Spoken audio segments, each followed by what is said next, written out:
रामाय रामभद्राय रामचंद्राय वेदसे रघुनाथाय नाथाय सीताय पतये Namaha. Sundarakand, chapter number 42, the destruction of the warrior gods. The recitation begins now.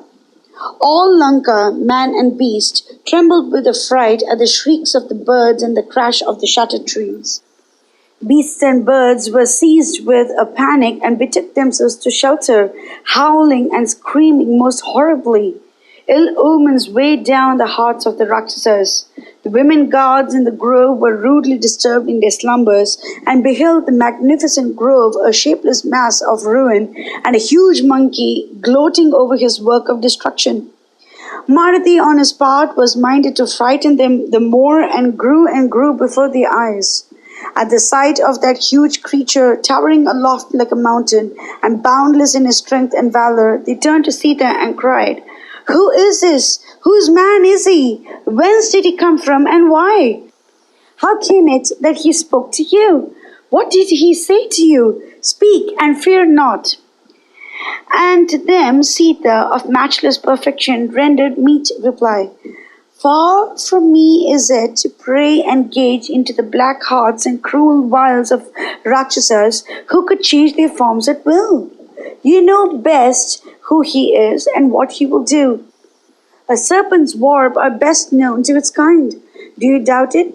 Abject terror held me in his grip even as it did you all.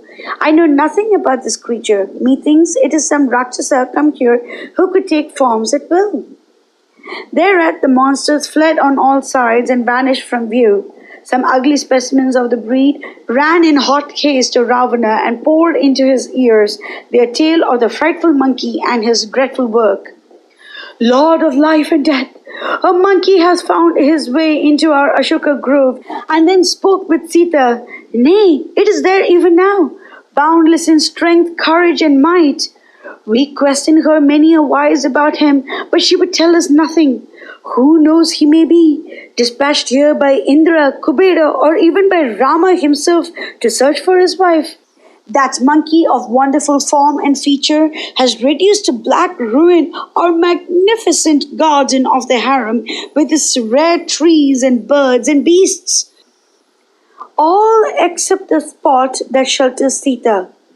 Maybe he wants to offer her shelter, or maybe he's too tired to do it. But that can never be. It is surely meant to protect her. It did not lay its finger on the splendid Shimshupa tree, under whose leafy shade and flower and fruits she takes a seat. O Lord of dread prowess, we pray you to order that the terrible monkey should be dealt with as it deserves. We are sure that he secretly spoke with Sita. He has wrought havoc upon our grove. You are the Lord of the countless myriads of worlds. Now someone has spoken to the lady of your choice. How can he cumber this world?"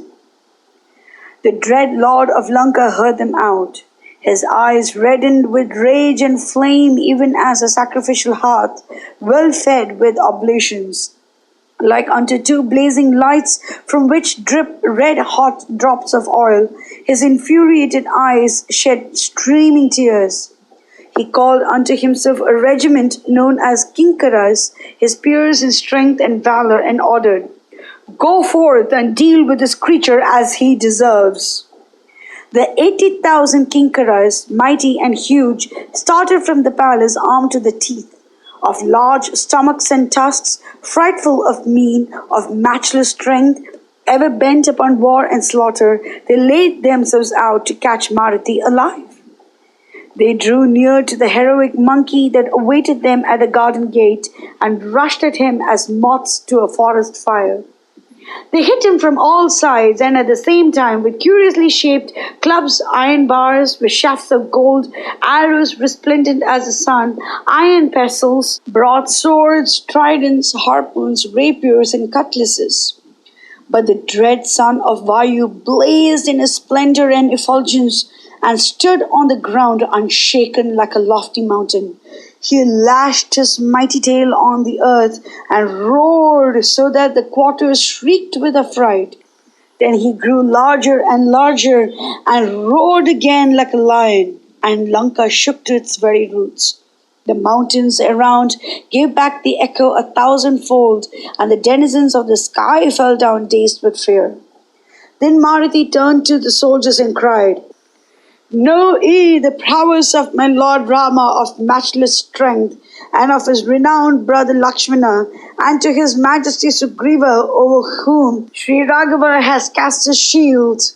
I am the humble slave and the footstool of Raghuvira, who graces the line of Ikshvaku, ever intent upon the good of all. They know me as Hanuman. I am the holy terror of my foes. I am the beloved son of the Lord Vayu. My weapons are trees and rocks. Rakshasas will fall under my hands by thousands and by millions. Your king Ravana may multiply himself 1,000-fold, and yet he will be nothing before me. I passed through your fortifications and guards unharmed. I went through this Lanka from end to end. I laid my head at the feet of that lady Sita. I acquainted myself with her whereabouts, and right before your eyes I will lay the city in ruins. I will accomplish my purpose to the least detail and will go back safe and happy." His roars turned the hearts of the Rakshasas to water, and they shook with fear at the sight of Anjaneya, towering above them to the skies like a huge cloud bank at sunset. But the dread commands of Ravana gave them no room to question the necessity of a fight with the creature. So they again struck at him from all sides. And he, hemmed on all sides by those monsters, cast his eyes about and saw an iron bar that lay near the gate. He hit them with it with lightning strokes and terrible, like unto the bright Lord Garuda coursing through the sky with the huge serpents he had caught, did Hanuman range above their heads, brandishing aloft his bar of iron. Thus did he lay low the 80,000 Kiṅkaras dispatched by Ravana to slay him, and took his stand over the gate, watching for any others that might seek to battle with him. Meanwhile, some Rakshasas who were too afraid to approach Maruti and took themselves in hot haste to Ravana and acquainted him with the sad fate of the Kiṅkaras. Thereat, the Rakshasa lord rolled his eyes about and dispatched Jambumali, the son of Prahasta, his prime minister, and one who knew not defeat. Mangalam Koshlendraya Mahaniya Gunapye Chakravarti Dhanurjaya Sarvabhaumaya Mangalam.